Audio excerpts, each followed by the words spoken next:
Thank you for coming today. What an eventful week. I want to start out by telling you this is more about the process than about the piece of legislation.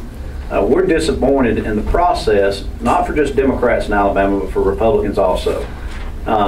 It's a sad day in Alabama when the process cannot be followed and they have to cut backroom deals. The governor said it himself on TV. Senator Marsh said it himself that they had to bend the rules and do whatever they had to do to get the bill passed, and he admitted they didn't have the votes if they didn't participate in the type of tyranny that they did conduct themselves in. It's just a shame. But it's not the Democrats in the Alabama legislature who are getting hurt. We're not the ones they're running over. We're not the victims here. It's the people of Alabama, and specifically our children, who are paying the price. We are here today to pledge to the people of Alabama that if you elect a Democratic majority in the year 2014, this will be the first priority of the new legislature in the next quadrennium to repeal this bill.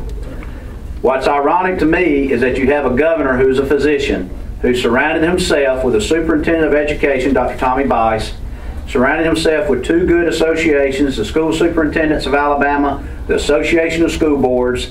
They know education. You need to follow their advice and listen to them when you're making decisions regarding education. I would challenge the governor when he was practicing his dermatologist, would you want educators telling him how to diagnose a patient? I don't think so. I think we need to listen to the professionals, we need to listen to what's going on in the classroom, and we need to listen to the teachers, and most importantly, we need to listen to the people of Alabama. The people of Alabama want parties working together. They want a bipartisan effort. They don't want a backroom deal to violate the process what we set forth in the Alabama legislature. So with that being said, I'm going to turn it over to our next speaker. I guess I'll go. Good morning. When you have a process, you have that in the business world, certain rules that you follow. You have it in the legal profession. You have it in the news profession of things you do. When that process is violated, trust goes a long way out the window too. But for a group to do what they did, it's just merely a flim-flam operation with no aspect of transparency to it, as they like to claim. But that being said, you get to the merits of the bill, or the demerits of the bill, and you find that all schools, and I'm including in that all schools, even the high-performing schools with high academic standards, are going to lose dollars out of this. And that's going to affect their efforts to continue to give excellence in education from that. And it's just a way to divert public dollars to private schools. And everybody will lose money in this, and that means the Mountain Brooks as well as those in Carbon County, and it's wrong, and it's got to be stopped. And it's just the way it was done is just unbelievable in that, and it'll be hard to heal those wounds that were caused for a long time in my mind. Thank you.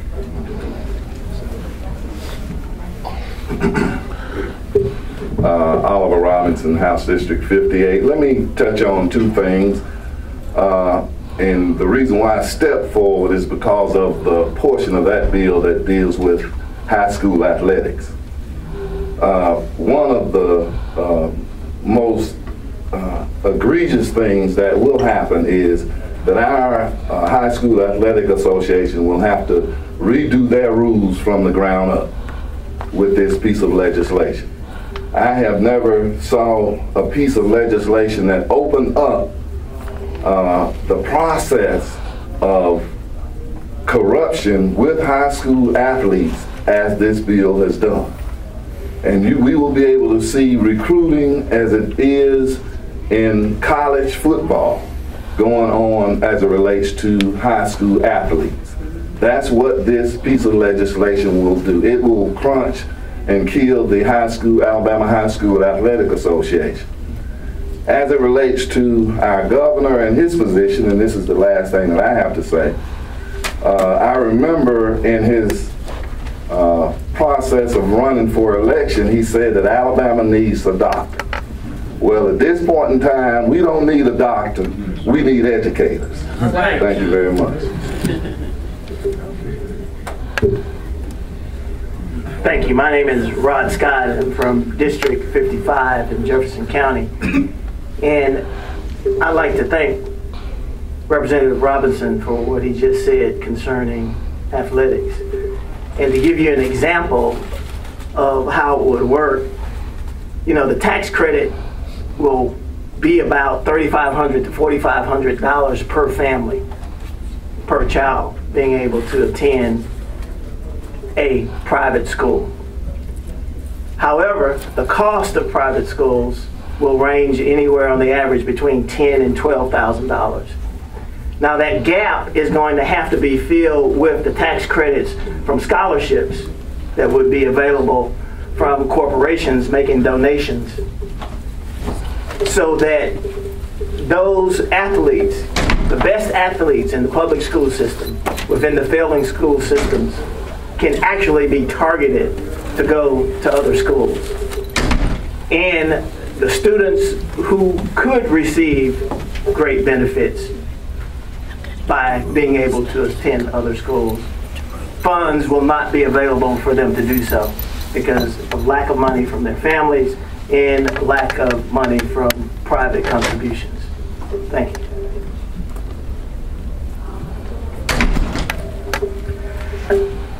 I've been in the Alabama legislature since 1990, and I want to say this about the current administration. For an administration that was elected on transparency, this is about as low as I can imagine them going. Over the weekend, after I had time to absorb what actually had taken place, I got out and was talking to some friends of mine, and I purposely looked up a buddy of mine who's involved with private schools just to see what his take on the legislation was. And I wasn't really surprised when I asked him how he felt about the bill, and he said he loved it.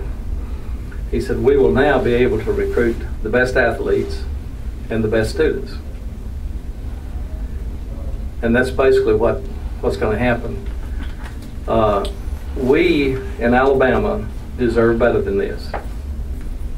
We do not need, as Oliver and Rod said, to turn our schools into recruiting grounds to see who can have the best athletic program.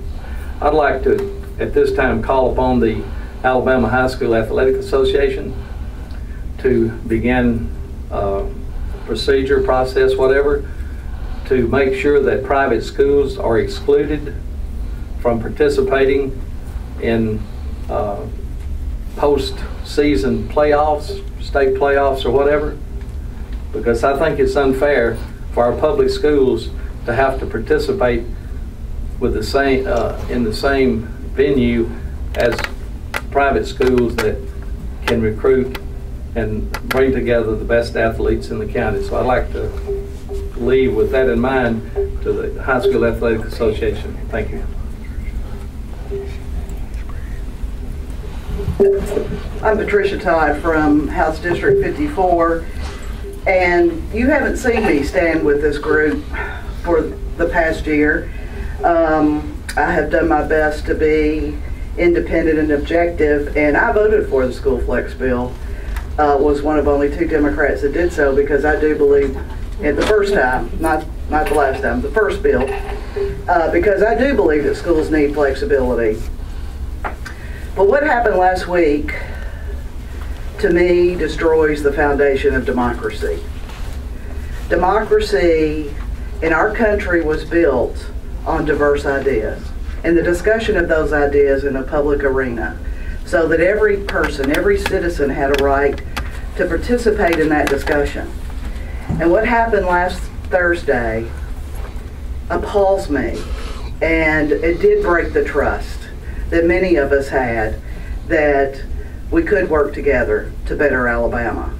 I stand here proudly with my Democratic colleagues to do and use the rules to our advantage to make a point to the people of Alabama that you were deceived, that they intentionally kept you in the dark about what their intentions were, because they knew they couldn't pass the bill if it was vetted to the public. So every citizen in this state, if you believe in democracy in America, you should be outraged about what happened last Thursday. This is not about party. This is about fairness and transparency. And they said that's what they were for too. But I think now we clearly know that is not true.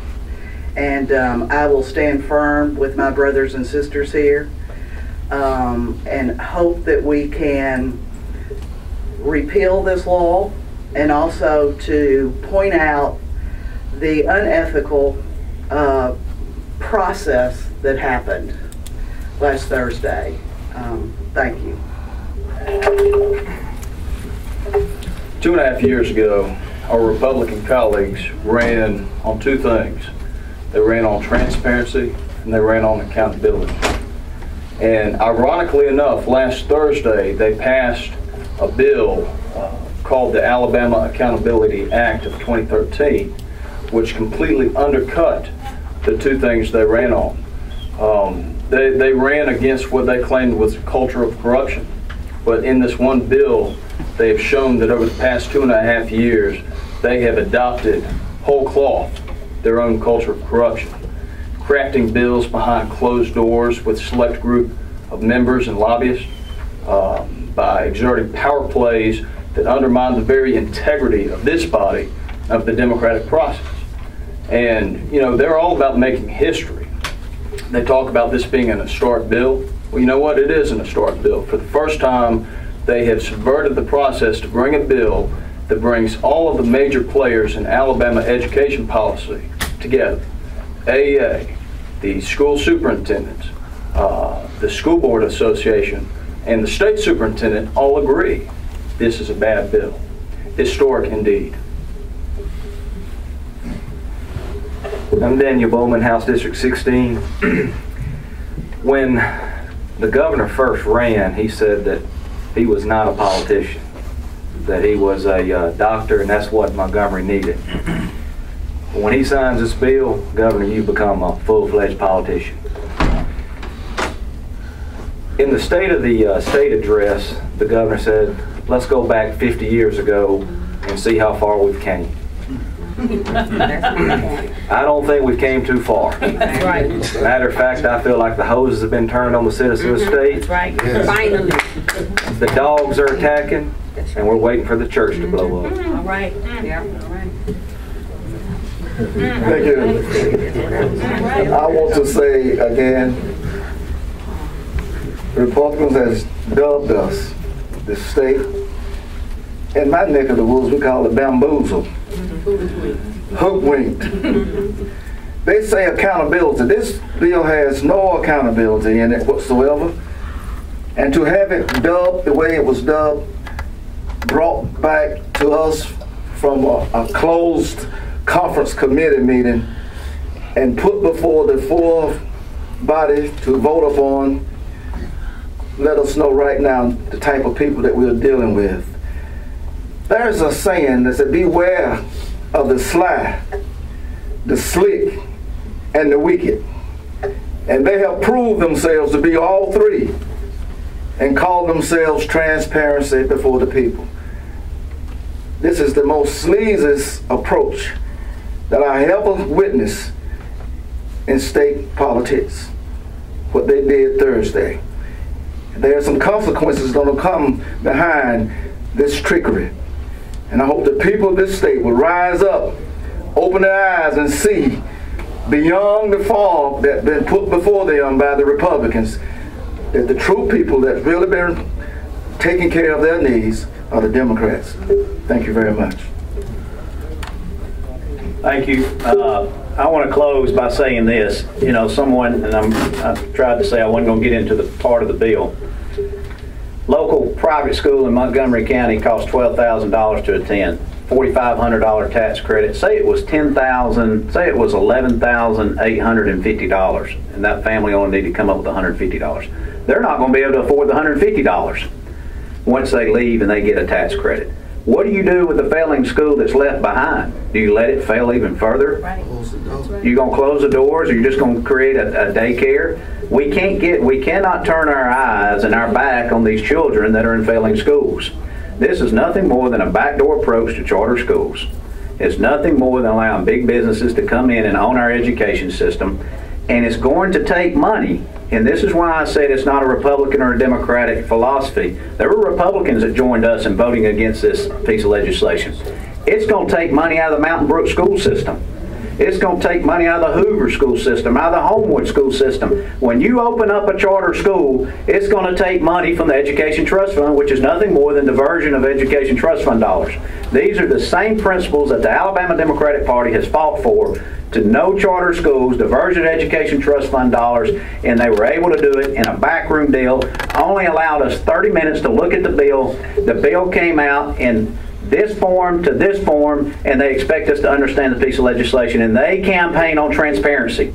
I urge the governor to veto the bill. I know he's going to sign the bill. He needs to go back to practicing medicine and quit worrying about practicing education, and listen to people that are in education and let them advise him on what to do in the education workforce. So with that, we'll take questions. So they only gave you 30 minutes to look at a less than 30 minutes. By the time we got the bill and it was copied, you only have 1 hour debate for conference committee. By the time the bill was disseminated through the members, we had less than 30 minutes. How common is that? It's unprecedented. It's unprecedented. It's historic. You know, and I'll tell you at the end. Let me go ahead and address that. We're going to follow the rules. Okay, the rules. We're in a super minority. We're standing up for not Republican or Democrat. We're standing up for all Alabamians. You know, their slogan was "We dare defend your rights," or whatever their slogans are every year that they get Carl Rowe to come up with, which are unrealistic. And they name these bills. They get to title their own bills now. That's a new rule.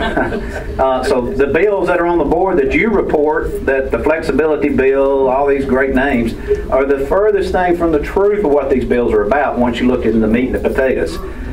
We're going to slow the process down. We're going to have to ask the bills to be read at length. We're going to take our full priority and we're going to follow the rules, and we're going to filibuster every bill. And we want to debate the bill, and we want to find out really what's in the bill. Make sure there's no snakes in the bill. And then if they want to cloture, they don't have a problem with cloturing us. They can cloture. They've clotured more than times than we've ever clotured them in the history of the Democratic majority. So we're going to slow the process down. We're going to look at pieces of legislation. We want to open dialogue. We want democracy to work. Next question. Representative Ford, how do you feel that the governor at this point the bill cannot go to the governor for a signature today? What do you hope he's going to do with this extra time? Well, it's actually going to go to him later this evening for what we understand. Because the Journal, they accidentally closed the Journal. She's referring to a court order. But let me come open at 1:30. Well, there is a temporary restraining order hearing at 1:30 before Judge Charles Price in the Montgomery Circuit Court as to whether or not the open meetings laws were violated in the passage of this bill, whether the House rules, the joint rules, Rule 21 was violated. Right. Those provisions were violated. That happens at 1:30. The governor was precluded by that order from signing it until that hearing has been had. Once that hearing has been had, Judge Price is going to rule as to the merits of those issues.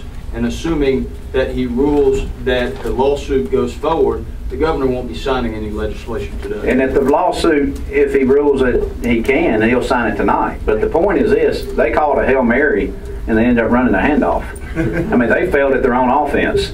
So that shows you what their intentions were. I encourage y'all to attend that hearing. Yeah. Next question.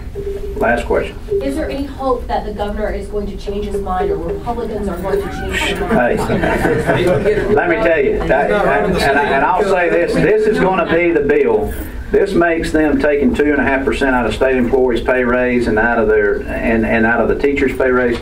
This makes Memorial Day look like Christmas. This is going to cost them the majority in the year 2014. It's going to cost them the governor's race.